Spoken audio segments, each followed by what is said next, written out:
ಓಂ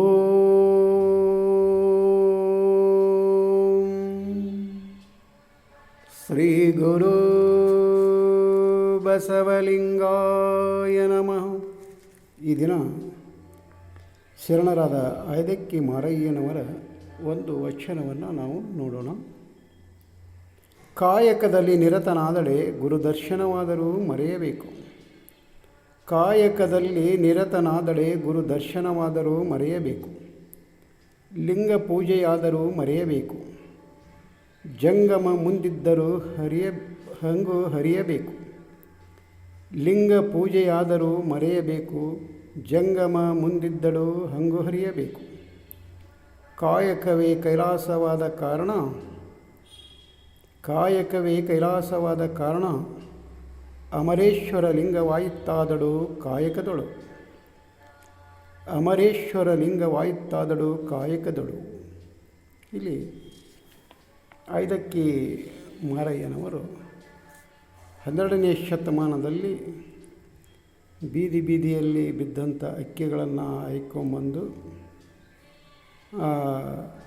ಆಹಾರ ಪದಾರ್ಥವಾಗುವಂಥ ಅಕ್ಕಿ, ದವಸ ಧಾನ್ಯಗಳು ವ್ಯರ್ಥವಾಗಬಾರ್ದು ಅಂತ ಹೇಳಿ ಬಿದ್ದಂಥ ಧಾನ್ಯಗಳನ್ನು ಆರಿಸಿಕೊಂಡು ಬಂದು ತಮ್ಮ ಒಂದು ಕಾಯಕ ಮಾಡಿ, ದಾಸೋಹ ಮಾಡಿ ಅವರು ತಮ್ಮ ಒಂದು ಬದುಕನ್ನು ಕಟ್ಟಿಕೊಂಡವರು.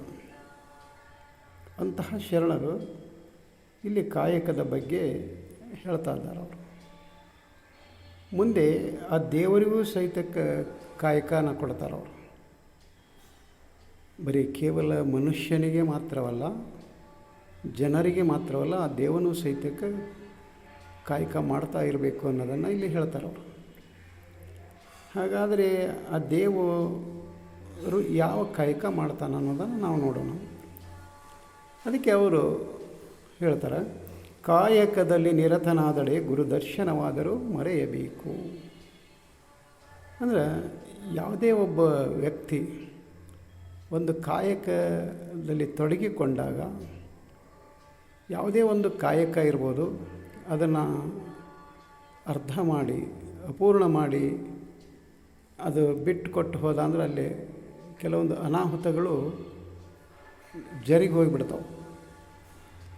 ಅದಕ್ಕೆ ಆತ ಕಾಯಕದಲ್ಲಿ ಅಲ್ಲಿ ತೊಡಗಿಕೊಂಡಾಗ ಅಲ್ಲಿ ಗುರುಗಳು ಬಂದಿದ್ದಾರೆ, ದೊಡ್ಡವರು ಬಂದಿದ್ದಾರೆ ಅಂತ ಹೇಳಿ ಆ ಕಾಯಕವನ್ನು ಅರ್ಧಕ್ಕೆ ಬಿಟ್ಟು ಹೋಗಿಬಿಟ್ಟ ಅಂದರೆ ಅದು ಅಲ್ಲಿ ಅನಾಹುತಗಳಾಗಿಬಿಡ್ತಾವೆ. ಹಾಗೆ ನಾವು ಒಂದು ದೃಷ್ಟಾಂತವನ್ನು ನೋಡಬೇಕಾದ್ರೆ, ಒಬ್ಬ ವೈದ್ಯ ಒಂದು ಆಪ್ರೇಷನ್ ಕೊಠಡಿಯಲ್ಲಿ ಒಂದು ರೋಗಿಯ ಆಪ್ರೇಷನ್ ಮಾಡ್ತಾಯಿರ್ತಾನೆ, ಶಸ್ತ್ರಚಿಕಿತ್ಸೆ ಮಾಡ್ತಾಯಿರ್ತಾನೆ.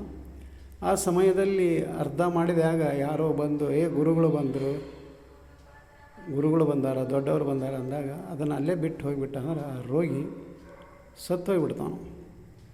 ಅದಕ್ಕೆ ಆ ಕಾಯಕವನ್ನು ಆತ ನಿರತನಾದ ಹೊತ್ತಿನಾಗ ಅದನ್ನು ಪೂರ್ಣಗೊಳಿಸಿ ಆದ ನಂತರ ಗುರುಗಳ ದರ್ಶನವನ್ನು ಪಡೆಯಬಹುದು ಅನ್ನೋದನ್ನು ಇಲ್ಲಿ ಹೇಳ್ತಿದ್ದಾರೆ ಅವರು. ಹಾಗೆ ಮುಂದೆ ಏನು ಹೇಳ್ತಾರೆ ಅಂದ್ರೆ, ಲಿಂಗ ಪೂಜೆಯಾದರೂ ಮರೆಯಬೇಕು. ಅಂದರೆ ಅದೇ ರೀತಿ ಒಂದು ಕಾಯಕದಲ್ಲಿ ತೊಡಗಿದಾಗ ಒಂದು ಸಮಯಕ್ಕೆ ಒಂದು ಲಿಂಗ ಪೂಜೆ ಮಾಡುವಂತಹ ಒಂದು ನಿಯಮವನ್ನು ಹಾಕ್ಕೊಂಡಿದ್ದ ಅಂದರೆ, ಆ ಕಾಯಕದಲ್ಲಿ ಆತ ತೊಡಗಿದಾಗ, ಇಲ್ಲ ನನಗೆ ಲಿಂಗ ಪೂಜೆಗೆ ಸಮಯ ಆಯ್ತು ಅಂಥೇಳಿ ಬಿಟ್ಟು ಲಿಂಗ ಪೂಜೆಗೆ ಕೂತ್ಕೊಂಡಂದರೆ ಅದು ಸಹಿತಕ್ಕೆ ಒಂದು ಅನಾಹುತ ಆಗಿಬಿಡ್ತದೆ. ಹಾಗೆ ಮುಂದೆ ಏನು ಹೇಳ್ತಾರೆ ಅವರು, ಜಂಗಮ ಮುಂದಿದ್ದರೂ ಹಂಗು ಹರಿಯಬೇಕು. ಹಾಗೆ ಒಂದು ಸಮಾಜ ಯಾರಾದರೂ ಬಂದಿದ್ದರು ಭೇಟಿಯಾಗಬೇಕು ಅಂತ ಹೇಳಿ ಅಂದಾಗ, ಆ ಕಾಯಕ ಮುಗಿಯುವವರೆಗೂ ಅದನ್ನು ಮಾಡಬಾರ್ದು. ಅದನ್ನು ಕಾಯಕವನ್ನು ಮುಗಿಸಿ ಆನಂತರ ಅವರ ದರ್ಶನವನ್ನು, ಅವರ ಭೇಟಿಯನ್ನು ಮಾಡಬಹುದು ಅನ್ನೋದನ್ನು ನಾವು ನೋಡ್ತಾ ಇರ್ತೀವಿ. ಇಲ್ಲದೆ ಹೋದರೆ ಆ ಕಾಯಕಕ್ಕೆ ಚ್ಯುತಿ ಬರ್ತದೆ ಅನ್ನೋದನ್ನು ಇಲ್ಲಿ ಐದಕ್ಕಿ ಮಾರಯ್ಯನವರು ಹೇಳ್ತಾ ಇದ್ದಾರೆ. ಹಾಗೆ ಅವರು ಮುಂದೆ ಏನು ಹೇಳ್ತಾರಂದ್ರೆ, ಕಾಯಕವೇ ಕೈಲಾಸವಾದ ಕಾರಣ. ಏನು ಇಲ್ಲಿ ಪುರಾಣ ಪುಣ್ಯಕಥೆಗಳಲ್ಲಿ ಕೈಲಾಸ ಅಲ್ಲೈತಿ ಇಲ್ಲೈತಿ ಅಲ್ಲಿ ಪಾರ್ವತಿ ಅದಾನ, ಪರಮೇಶ್ವರ ಅದಾನ, ಅಲ್ಲಿ ಅವನು ಒಡ್ಡೋಲಗ ಐತಿ, ಅಲ್ಲಿ ಕರ್ಕೊಂಡು ಹೋಗ್ತಾರೆ ಸತ್ತ ಮೇಲೆ. ಹಾಗೆ ಹೀಗೆ ಅಂತ ಹೇಳಿ ಏನು ಪುರಾಣ ಅನ್ನೋವಂಥದ್ದು ಒಂದು ತಲೆಯಾಗ ತುಂಬಿದಾರಲ್ಲ, ಅಲ್ಲಿ ಇಲ್ಲ ಕೈಲಾಸ. ನಾವು ಯಾವುದನ್ನು ಮಾಡ್ತೀವಿ, ಯಾವ ಕೆಲಸವನ್ನು ಮಾಡ್ತೇವೆ ಅದನ್ನೇ ಕೈಲಾಸ ಅಂತ ತಿಳ್ಕೊಂಡು ಮಾಡಬೇಕು ಅನ್ನೋದನ್ನು ಈ ಶರಣರು ಇಲ್ಲಿ, ಅದಕ್ಕೆ ಕಾಯಕವೇ ಕೈಲಾಸವಾದ ಕಾರಣ ಅಮರೇಶ್ವರ ಲಿಂಗವಾಯಿತಾದಳು ಕಾಯಕದಳು. ಅಂದರೆ ಆ ಸೃಷ್ಟಿಕರ್ತ ಪರಮಾತ್ಮನ ಸಹಿತ ಅಲ್ಲಿ ಒಂದು ಕಾಯಕವನ್ನು ಮಾಡ್ತಾ ಇದ್ದಾನೆ ಅನ್ನೋದನ್ನು ಅವರು ಹೇಳ್ತಾ ಇದ್ದಾರೆ. ಹಾಗಾದರೆ ಒಂದು ಸೃಷ್ಟಿಕರ್ತ ಪರಮಾತ್ಮ ಯಾವ ರೀತಿ ಒಂದು ಕಾಯಕದಲ್ಲಿ ಆತ ನಿರತನಾಗಿರ್ತಾನೆ ಅಂದರೆ, ಒಂದು ಸೃಷ್ಟಿ, ಒಂದು ಸ್ಥಿತಿ, ಒಂದು ಲಯ, ಒಂದು ಹುಟ್ಟು, ಒಂದು ಬದುಕು, ಒಂದು ಸಾವು. ಈ ಸೃಷ್ಟಿ ಸ್ಥಿತಿ ಲಯದೊಳಗೆ ಆತ ನಿರಂತರವಾಗಿ ಆತ ಕೆಲಸ ಮಾಡ್ತಾ ಮಾಡ್ತಾ ಮಾಡ್ತಾ ಇರ್ತಾನೆ. ಹಾಗೆ ಒಂದು ಹುಟ್ಟಾಗ್ತತಿ, ಮುಂದೆ ಅಲ್ಲಿ ಒಂದು ಬದುಕು, ಬದುಕಿನ ನಂತರ ಒಂದು ಮರಣ.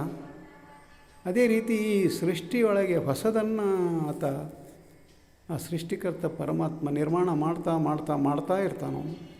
ಮತ್ತು ಅದನ್ನು ಕೆಲವು ಸಮಯ ಅದನ್ನು ಪಾಲನೆ ಮಾಡ್ತಾನೆ. ಮತ್ತು ಅದರ ಒಂದು ಆಯುಷ್ಯು, ಒಂದು ವಯಸ್ಸು ಅಥವಾ ಒಂದು ಆಯುಷ್ಯು ಏನಿದೆಯಲ್ಲ, ಅದರ ಒಂದು ನಿಗದಿತ ಸಮಯ ಮುಗಿದ ಮೇಲೆ ಅದನ್ನು ಅಲ್ಲೇನು ಮಾಡ್ತಾನೆ ಅಂದ್ರೆ ಲಯ ಮಾಡ್ತಾನೆ, ಲಯಗೊಳಿಸ್ತಾನೆ.